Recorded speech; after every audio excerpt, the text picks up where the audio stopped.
70 WPM की speed से dictation start होगी 3 सेकंड बाद।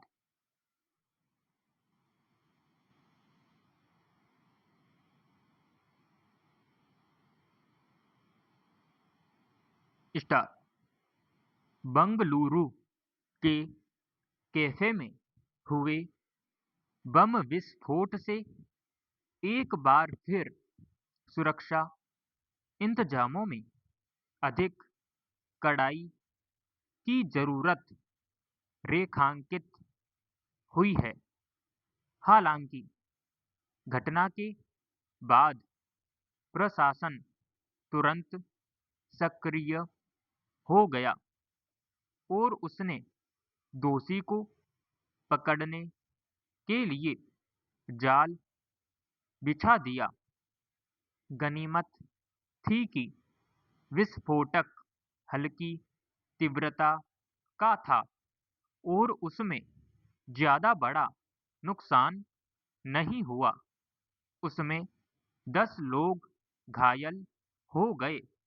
पता चला है कि शुक्रवार की दोपहर एक युवक बैग लेकर कैफे में घुसा और कुछ भोजन का आदेश देने के बाद बैग वहीं छोड़कर चला गया।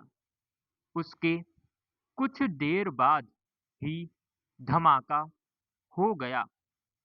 सीसीटीवी कैमरे में उस युवक की तस्वीर कैद हो गई है। पुलिस अभी इस घटना को आतंकवादी साजिश मानने से इनकार कर रही है। गैर कानूनी गतिविधि अधिनियम के तहत प्राथमिकी दर्ज कर ली गई है।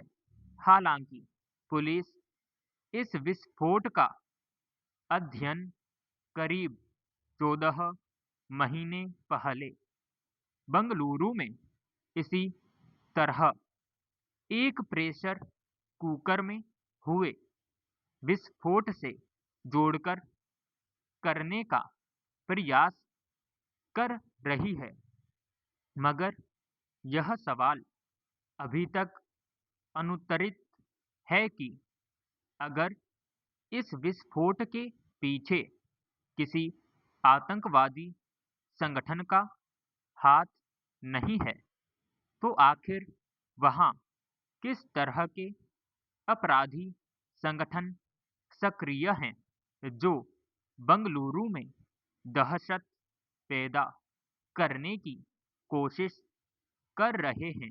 पैरा बंगलुरु कर्नाटक की राजधानी है और वहां अनेक देसी विदेशी सॉफ्टवेयर कंपनियों के मुख्यालय और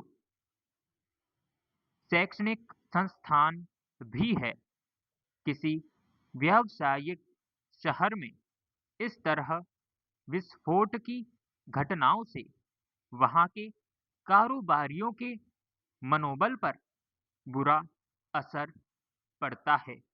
खासकर विदेशी कंपनियां ऐसी असुरक्षित जगहों पर अपना कारोबार चलाना ठीक नहीं मानती। इसलिए अभी कर्नाटक सरकार के लिए यह विस्फोट एक चुनौती की तरह हुआ है। स्वाभाविक ही इस घटना के बाद बंगलुरु की सुरक्षा व्यवस्था को लेकर सवाल उठ रहे हैं। हालांकि ज्यादातर सार्वजनिक स्थानों पर अब सुरक्षा की दृष्टि से जांच के कड़े इंतजाम किए जाते हैं। ठेले आदि की विशेष रूप से जांच की जाती है। इस तरह ऐसी जगहों पर बैग वगैरह में विस्फोटक छिपाकर ले जाना और अपनी साजिशों को अंजाम देना अपराधियों के लिए आसान नहीं होता है, मगर जिस कैफे में विस्फोट हुआ वह एक छोटी सी जगह है, इसलिए वहाँ जांच के ऐसे उपकरण इस्तेमाल नहीं होते रहे होंगे। शहरों में ऐसी अनेक छोटी-छोटी जगहें होती हैं जिनमें 20-50 लोगों के बैठने और नाश्ता, भोजन आदि की व्यवस्था होती है।